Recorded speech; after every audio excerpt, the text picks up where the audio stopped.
5, 6, 7 తారీఖుల్లో ఢిల్లీ వెళ్తున్నాం. బీసీ రిజర్వేషన్ల విషయంలో భూకంపం సృష్టిస్తాం, రిజర్వేషన్లు అమలు చేయించుకొని వస్తాం అని గంభీరంగా బీరాలు పలికినటువంటి ముఖ్యమంత్రి గారు తీరా నిన్న మాట్లాడినటువంటి మాట ఏంటంటే, పోయిన పని పూర్తి కాకపోగా తన అసమర్థతను, తన ఇంగిత లేమిని బీజేపీ బీఆర్ఎస్ల మీద నీలాప నిందలు వేసి పబ్బం గడుపుకునేటువంటి దుర్మార్గానికి ఒడిగట్టిండు.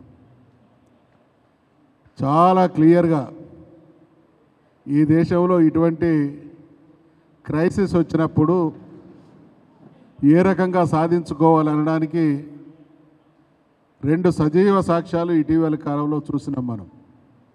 ఒకటి, తమిళనాడు రిజర్వేషన్ల విషయంలో జయలలిత గారు భీషణ ప్రతిజ్ఞ చేసి, నేను ముమ్మాటికి రిజర్వేషన్లు అమలు చేసుకుని తీరిన తర్వాతనే చెన్నై నగరానికి తిరిగి వస్తానని చెప్పి పెట్టే బేడ సర్దుకొని ఢిల్లీలో మకాం పెట్టి ఆ రోజున్నటువంటి అన్ని పార్టీలను, పాలక వర్గాలను ఒప్పించి మెప్పించి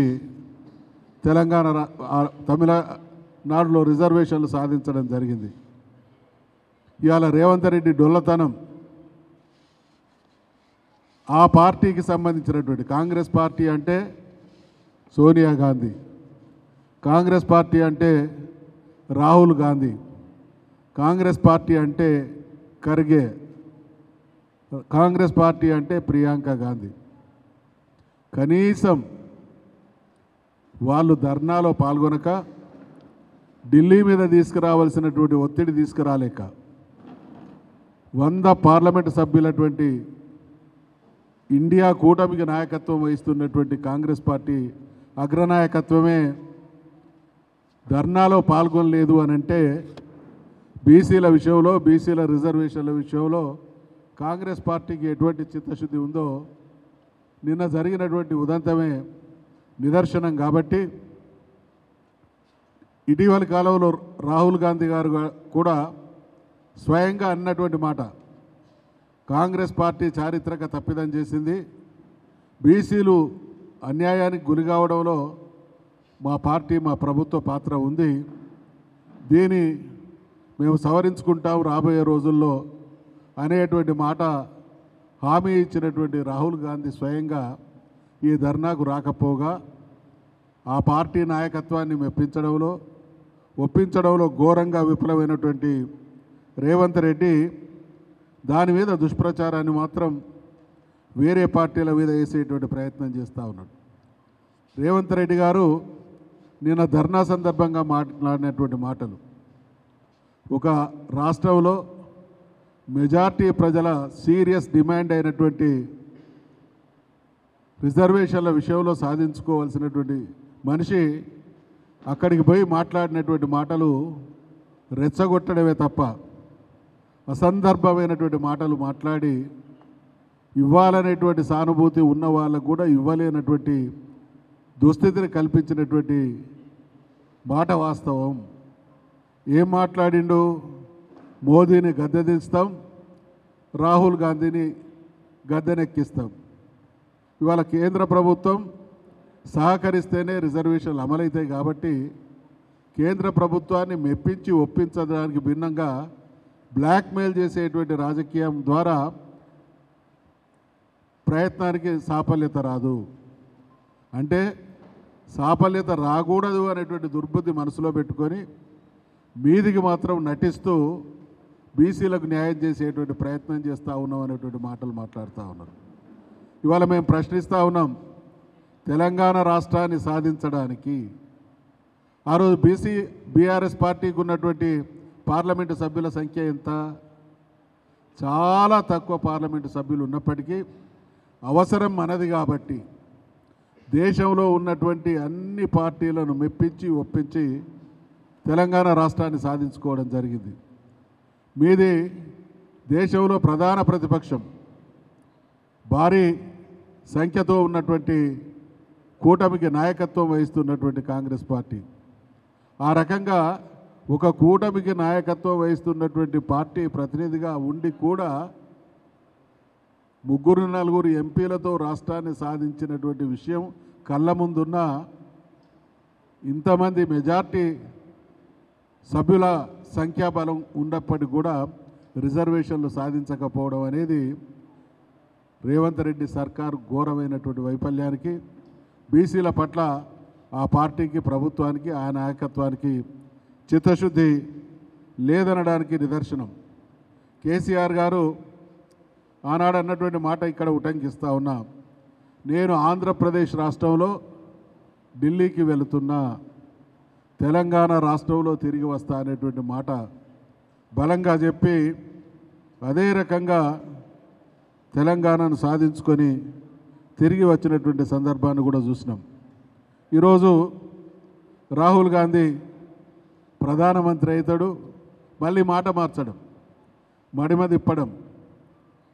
తిప్పడం అనేది రేవంత్ రెడ్డికి వెన్నతో పెట్టినటువంటి విద్య.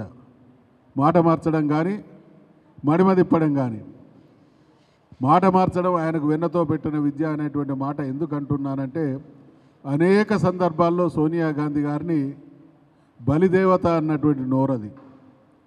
ఇవాళ బలిదేవత అన్నటువంటి నోటితోనే మరి ఎటువంటి మాటలు ఆమె విషయంలో మాట్లాడుతూ ఉన్నారో చూస్తూ ఉన్నాం.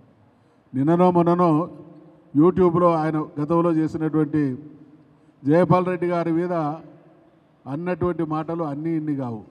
మళ్ళీ ఈ మధ్యకాలంలో ఎక్కడ చూసినా కూడా జయపాల్ రెడ్డి గారిని పొగిడేటువంటి మాటలు వింటూ ఉన్నాం.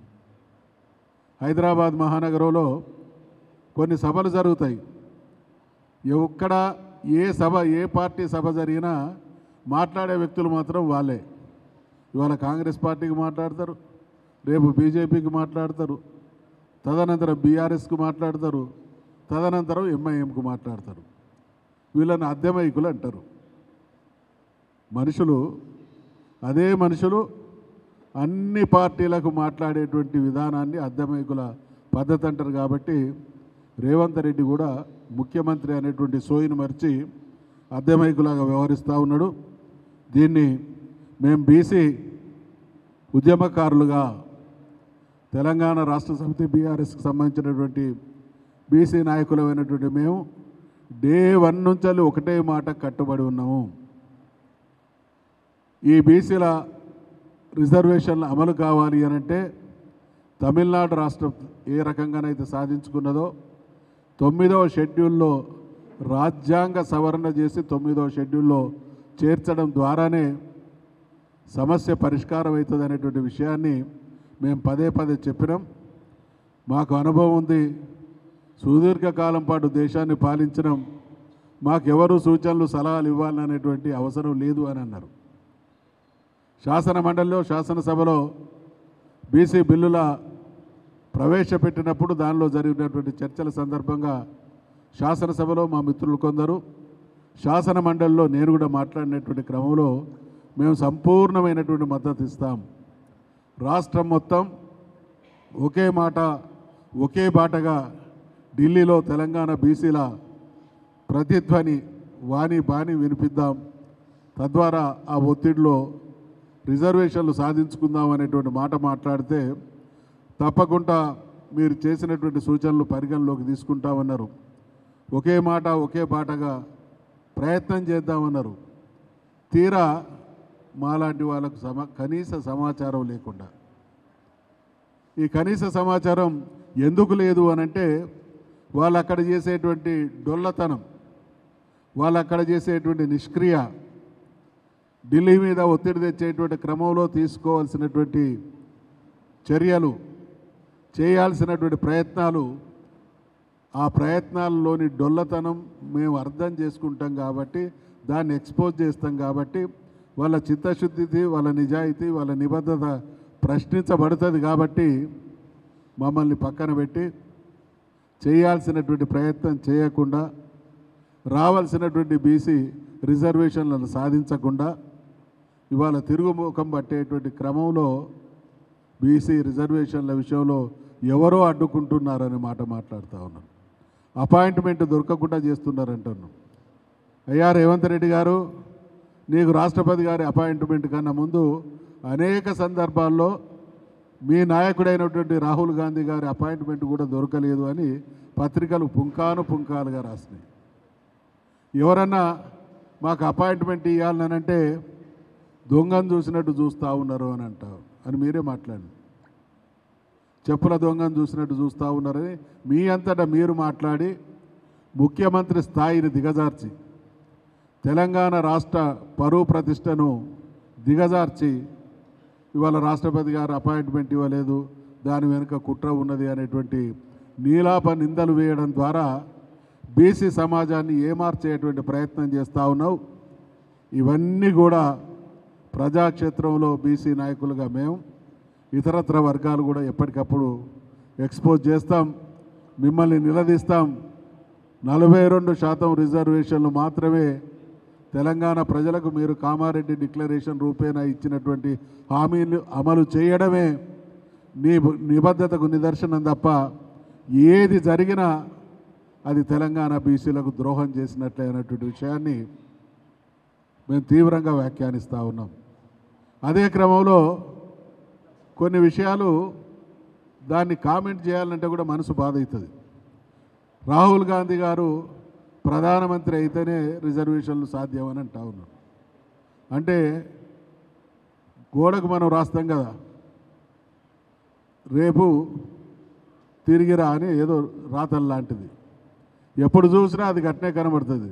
రాహుల్ గాంధీ గారు ప్రధానమంత్రి ఎప్పుడు కావాలి, బీసీలకు న్యాయం ఎప్పుడు జరగాలి. కానీ రాహుల్ గాంధీ గారు ప్రధానమంత్రి అయ్యేదాకా ఆగమని అంటున్నటువంటి మీరు దేశాన్ని ఇన్ని సంవత్సరాలు పాలించి బీసీలకు అన్యాయం చేసి నెపం మాత్రం మంది మీద పెట్టేటువంటి ప్రయత్నం చేస్తూ ఉన్నాం. వీటన్నిటిని కూడా గర్హిస్తూ ఉన్నాం, తీవ్రంగా ఖండిస్తూ ఉన్నాం. ఇదే సందర్భంగా ఆయన ఏమంటాడు, ఏమన్నా నాయకుడు అనేవాడు మాట్లాడేటువంటి ప్రతి మాటకు సందర్భోచితంగా మాట్లాడాలి. నేను ఆయన పోయింది రిజర్వేషన్ల విషయంలో, మాట్లాడేది కేసీఆర్ గారి ఫామ్ హౌస్ గురించి. ఢిల్లీలో నిన్న జరిగినటువంటి సందర్భానికి కేసీఆర్ గారికి ఏమైనా ఉందా? ఆయన ఓటమి పాలైందట, ఫామ్ హౌస్లో చెర్లపల్లి జైలు లాంటి జీవితం గడుపుతూ ఉన్నట. మరి ఒక్కసారి ఓటమి పాలైతే ఆ జీవితం అయితే నాకు అర్థమైతలేదు. దీంట్లో ఆంతర్యం ఏంటంటే బహుశా రాహుల్ గాంధీ గారు దీక్షకు రాలేదు కాబట్టి ఆయనను సూటిగా అనలేక ఒక్కసారి ఓటమి పాలైనటువంటి కేసీఆర్ గారిని ఆ మాట అంటున్నాడు అని అంటే 3 సార్లు ఓటమి పాలైనటువంటి రాహుల్ గాంధీ గారికి అది వర్తించదా అని మేము ప్రశ్నిస్తూ ఉన్నాం. ఒకసారి ఓటమి పాలైతేనే ఆ శిక్ష అంటున్నావు కదా, మీ నాయకుడు 3 సార్లు ఓటమి పాలైండు కదా, మీ నాయకుడు ధర్నాకు రాలేదు కదా, కాబట్టి ఆయన మీద ఉన్నటువంటి కసిని ఇండైరెక్ట్గా కేసీఆర్ గారిని అనడం ద్వారా రాహుల్ గాంధీని ఎక్కువబెట్టినట్టు మేము భావిస్తూ ఉన్నాం. ఈయన ఏ పార్టీలు ఉంటాడో, ఎవరిని డైరెక్ట్గా పొగుడుతాడో, ఎవరిని ఇండైరెక్ట్గా పొగుడుతారో ఎవరికి అర్థమైతే లేదు. సర్కస్ మనం చూస్తాం కదా, సర్కస్లో అటువంటి ఫీట్లు అనేక సందర్భాల్లో ఢిల్లీలో కావచ్చు, బయట కావచ్చు, ప్రధానమంత్రిని బడేబాయ్ అన్నటువంటి సందర్భాలు కూడా ఉన్నాయి. అందుకనే ఈ 20 మాసాల కాలంలో రేవంత్ రెడ్డి గారి పాలన వెనకట సామెత ఇప్పటికి కూడా ఉన్నది, కొండందవి ఎలకను పట్టినామని అంటారు. కొండందవి ఎలకను పట్టుడు కాదు, ఈయన కొండందవి తొండను పట్టినట్టు కూడా లేదు. అంత నిరర్ధక పాలన కొనసాగుతుంది. కాబట్టి బీసీ సమాజానికి మేము చేతులు జోడించి ప్రార్థన చేస్తూ ఉన్నాం. కాంగ్రెస్ పార్టీ, కాంగ్రెస్ ప్రభుత్వాలు ముమ్మాటికి ఈ దేశంలో, ఈ రాష్ట్రంలో తెలంగాణ ద్రోహులే. ఆనాడు కాంగ్రెస్ అధికారంలోకి రావడానికి బీసీ డిక్లరేషన్ కామారెడ్డి అన్నది, మళ్ళీ బీసీల రిజర్వేషన్ల అమలుకు ఢిల్లీలో కాంగ్రెస్ పార్టీని గెలిపించి అధికారంలోకి తీసుకురండి అని చెప్పకనే చెప్తా ఉన్నది. అందుకని నమ్మి అనేక సందర్భాల్లో మోసపోయినాం. ఇక నమ్మడం కాదు, ఇటువంటి ద్రోవుల పట్ల బదలా తీసుకోవాలి, తెలంగాణ వాదాన్ని బలంగా చాటుకోవాలి, తెలంగాణ సమాజానికి బీసీలకు న్యాయం జరగాలంటే బీసీలు ఒక శక్తిగా అవతరించాల్సినటువంటి అవసరం ఉంది. కాబట్టి ఎప్పటికప్పుడు ఇలాంటి కుట్రల్ని ఛేదించుకుంటూ మీ పక్షాన పోరాడడానికి బీఆర్ఎస్ పార్టీ నాయకులుగా మేము సర్వదా సన్నద్ధంగా ఉంటామనేటువంటి విషయాన్ని మరొక్కసారి మనవి చేస్తూ సెలవు తీసుకుంటా ఉన్నా. జై తెలంగాణ.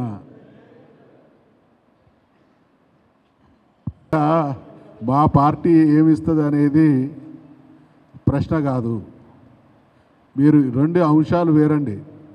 ఈ దేశంలో ఉండేటువంటి బీసీలకు 4 రకాలైనటువంటి ఘోరమైనటువంటి అవమానాలు జరిగినాయి.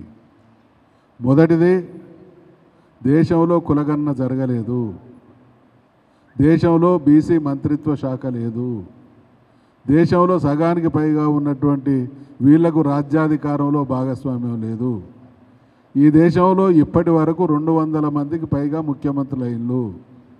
ఈ 200 పైగా ముఖ్యమంత్రులైనటువంటి క్రమంలో దేశాన్ని ఎక్కువ కాలం పాలించింది కాంగ్రెస్ పార్టీ. 55% దేశ ప్రజలలో జనాభా ఉన్నటువంటి ఈ వర్గాల నుంచి ఎందరు ముఖ్యమంత్రులైనలు.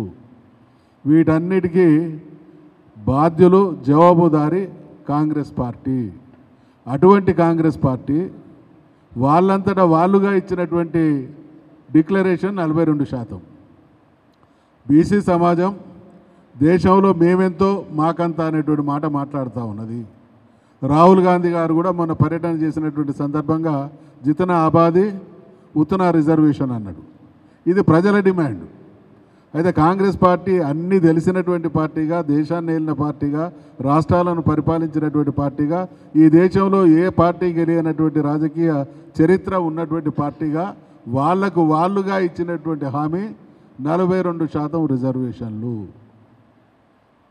కాబట్టి మేమేమంటున్నాం, ఏ హామీనైతే ఇచ్చి మీరు ఎన్నికల్లో గెలవడం జరిగిందో, ఏ హామీనైతే ఇచ్చి మెజార్టీ బీసీల ఓట్లు దండుకొని అధికారంలోకి రావడం జరిగిందో దాన్ని అమలు చేయమనేదే మా డిమాండ్. మేము దీనికి యాడ్ అవుతున్నటువంటి మాటలు లేవు. Thank you sir, thank you very much. 18 ఏళ్ళ కాంగ్రెస్ పాలనలో అన్ని వర్గాలను మోసం చేసిన విధంగా బీసీ వర్గాలను కూడా కాంగ్రెస్ ప్రభుత్వం, రేవంత్ ప్రభుత్వం మరొక్కసారి మోసం దగా చేసినటువంటి విషయాన్ని ఢిల్లీ డ్రామాల్లో మనకు కనబడుతుంది. ప్రతి రాజకీయ పార్టీకి మేనిఫెస్టో అంటే తెలంగాణ తొలి ముఖ్యమంత్రి కేసీఆర్ గారు పదే పదే చెప్తారు. ఏ రాజకీయ పార్టీకైనా కూడా మేనిఫెస్టో అంటే ఒక భగవద్గీత లాంటిది, ఒక ఖురాన్ లాంటిది, ఒక బైబుల్ లాంటిదని. మరి అటువంటి పవిత్ర గ్రంథాలపైన కాంగ్రెస్ పార్టీ ప్రమాణం చేసి కామారెడ్డి డిక్లరేషన్లో ఈ రాష్ట్ర కాంగ్రెస్ నాయకుల ముఖం చెల్లదని చెప్పి ఈరోజు పొరుగు రాష్ట్రం నుంచి వారి నాయకుడైనటువంటి మరి సిద్ధి రామయ్య గారిని తీసుకొచ్చి ప్రమాణం చేయించి బీసీ వర్గాలకు మా ప్రభుత్వం రాగానే 42% మేము అమలు చేస్తాం. అది స్థానిక సంస్థలు అనుకోండి, ఉద్యోగాలను అనుకోండి, వ్యాపారాలను అనుకోండి, కాంట్రాక్టర్లు అనుకోండి, బీసీ వర్గాలకు అన్ని రంగాలలో మేము న్యాయం చేస్తామని చెప్పి ఈరోజు ప్రభుత్వానికి రావటం జరిగింది. మరి ఈరోజు ఇన్ని నెలలు ఓసారి బీసీ జనాభా లెక్కలు అంటారు, ఒక కమిషన్ని వేయించమంటారు, డెడికేషన్ కమిషన్ అంటారు, జీవోలు అంటారు, ఆర్డినెన్స్ అంటారు, గవర్నర్ దగ్గర పంపించినామంటారు, రాష్ట్రపతి దగ్గర పంపించినామంటారు. ఇన్ని డ్రామాలు చేసి మొన్న ఢిల్లీలో 2 రోజుల డ్రామా బ్రహ్మాండంగా చేసి ఈరోజు ఒక పెద్ద బఫూన్గా మరి రాష్ట్ర ప్రజల ముందు నిలబడ్డది రేవంత్ సర్కార్ అని కూడా ఈ సందర్భంగా తెలియజేస్తున్నాను. సరే, రాజ్యాంగ పరంగా బీసీ 42% ఇస్తా అని చెప్పి అనేక ప్రయత్నాలు చేసినావు. ఈరోజు నీ పరిధిలో ఉన్నటువంటి 5 ఏళ్లలో 1,00,000 కోట్లు అన్నావు. అంటే ప్రతి బడ్జెట్లో 20,000 కోట్లు నువ్వు బీసీలకు పెట్టాలి. పెట్టినావా? మొదటి సంవత్సరంలో పెట్టింది ఎంత? 7,000. రెండో సంవత్సరంలో 10,000, 12,000 పెట్టిండు. అంటే 2 సంవత్సరాలు కలిపి కూడా 20,000 కోట్లు ఈరోజు బీసీలకు అభ్యున్నతికి పెట్టలే అంటే నీకు నిజంగా చిత్తశుద్ధి లేదు. నీకే కాదు, నీ పార్టీకి కూడా లేదని చెప్పి బీసీ వర్గాలు నమ్ముతున్నది. ఈరోజు ఇదే కాదు, నీ చేతిలో ఉన్నటువంటి పని కాంట్రాక్టులు అన్నావు. 1,000 కోట్ల కాంట్రాక్టులు శ్రీనివాస్ రెడ్డి గారు మంత్రి చేపట్టినటువంటి ఆ కంపెనీకి ఇచ్చినావు, మేఘా కృష్ణారెడ్డికి ఇచ్చినావు, అనేక మంది అగ్రవర్ణాలు చేపట్టినటువంటి కాంట్రాక్టులకు వాళ్ళకి ఇచ్చినావు తప్ప ఒక్క బీసీ కాంట్రాక్టర్కైనా కూడా మీ ప్రభుత్వంలో ఉన్నటువంటి ప్రభుత్వ రంగంలో ఉన్నటువంటి ఒక కాంట్రాక్ట్ అయినా చెందే విధంగా వాళ్ళకు టెక్నికల్గా ఏమైనా ఉపయోగపడ్డావా? నువ్వు ఉపయోగపడ్డావా? నీ ప్రభుత్వం ఉపయోగపడ్డదా? నీ పార్టీ ఉపయోగపడ్డదా? ఇన్ని రకాలుగా మోసం చేస్తూ చివరికి అంబేద్కర్ గారి ఆలోచనతోని తెలంగాణ రాష్ట్రం ఏర్పడిన తర్వాత తెలంగాణ తొలి ముఖ్యమంత్రి కేసీఆర్ గారు బీసీ వర్గాలకు, బీసీ కుల వృత్తులకు చేపట్టినటువంటి అనేక సంక్షేమ కార్యక్రమాలన్నీ కూడా రద్దు చేసినావు. బీసీ బంధు రద్దు చేసినావు, మా గొల్ల కుర్మలకు గొర్రెల పంపిణీ రద్దు చేసినావు, మత్స్యకారులకు చేపల పంపిణీ రద్దు చేసినావు. రకరకాలుగా మా బీసీ వర్గాల కుల వృత్తులను కూడా రద్దు చేసి మరొక్కసారి ఈ వర్గాలు కుల వృత్తులపైన ఆధారపడే వ్యాపారాలన్నీ కూడా మల్టీనేషనల్ కంపెనీలకు మీ అగ్రవర్ణాలకే ఇచ్చే విధంగా చేసినావు తప్ప బీసీ వర్గాలకు ఎక్కడ కూడా నువ్వు న్యాయం చేయలేని కూడా ఈ సందర్భంగా తెలియజేస్తున్నా. అందుకే నువ్వు కానీ నీ పార్టీ కానీ బీసీ వర్గాలకు ఏమాత్రమో మీరు న్యాయం చేయరు, బీసీ వర్గాల అభ్యున్నతి కోసం మీరు పాటుపడరని చెప్పి మరి ఈరోజు బీసీ కుల సంఘాలు, బీసీ అన్ని వర్గాల ప్రజలందరికీ కూడా అర్థమైంది. కాబట్టి అతి త్వరలో నుంచి మరి బీసీ విద్యార్థులు కానీ, బీసీ యువకులు, బీసీ కుల సంఘాల ఆధ్వర్యంలో పార్టీలకు అతీతంగా తెలంగాణ ఉద్యమంలో ఏ తీరుగైతే కులాలకు అతీతంగా, మతాలకు అతీతంగా, సంఘాలకు అతీతంగా మరి ఉద్యమం చేసి తెలంగాణ సాధించినామో ఖచ్చితంగా మరి అన్ని వర్గాలు, అన్ని కుల సంఘాలు ఏకతాటిపైకి వచ్చి ఖచ్చితంగా బీసీలకు జరుగుతున్న అన్యాయాన్ని మరి పెద్ద ఎత్తున ఆందోళన చేస్తాం. అది వరంగల్ నుంచే శ్రీకారం చుడతాం. అతి త్వరలో మా పార్టీ తరఫున కూడా బీసీ వర్గాల హక్కుల కోసం పోరాడడానికి ఇప్పటికే మా పార్టీ తరఫున మరి చెన్నైలో ఒక అధ్యయనం కోసము మా నాయకులందరూ కూడా పార్టీ తరఫున వెళ్ళి అక్కడ మరి ఆ రోజు మద్రాసులో మరి ఆ రోజు వాళ్ళు తమిళనాడులో బీసీల కోసము చేపట్టినట్టు ఉద్యమం స్ఫూర్తిగా తీసుకొని బీఆర్ఎస్ పార్టీ మరొక్కసారి బీసీల హక్కుల కోసం, తెలంగాణ బీసీల హక్కుల కోసం పోరాడుతుంది. అది 11వ తారీఖు రోజున మరి కరీంనగర్లో మరొక్కసారి సమావేశమై 14వ తారీఖున కరీంనగర్ పెద్ద సభ కూడా నిర్వహించబోతున్నాం. మరి వరంగల్ జిల్లా కేంద్రంగా కూడా అనేక కుల సంఘాలే కాకుండా మరి ఉద్యమాలకు కేంద్ర బిందువు అయినటువంటి కాకతీయ యూనివర్సిటీ నుంచి కూడా మా బీసీ విద్యార్థులు అతి త్వరలో మేధావులతో కూడా సదస్సులు నిర్వహించి పెద్ద ఎత్తున మరి ఇక్కడి నుంచి ఢిల్లీ దాకా ఉద్యమం తీసుకుపోయి 9th షెడ్యూల్లో ఏర్పాటు చేసుకొని రాజ్యాంగ పరంగా బీసీలకు రావాల్సినటువంటి అన్ని రంగాలలో వాటా సాధిస్తామన్నటువంటి విషయాన్ని కూడా ఈ సందర్భంగా తెలియజేసుకుంటూ సెలవు తీసుకుంటాం. Thank you. తెలుగులో న్యూస్ కి ఫాస్టెస్ట్ యాప్ ఇప్పుడు టోటల్లీ న్యూ అవతార్లో జస్ట్ 5 సెకండ్స్ లో కంప్లీట్ న్యూస్, సోషల్ మీడియాల ట్రెండ్స్ కి one stop solution, live TV app, voice search option తో ఇప్పుడే డౌన్లోడ్ చేయండి లేదా అప్డేట్ అయిపోండి. యాప్ లింక్ డిస్క్రిప్షన్ లో ఉంది.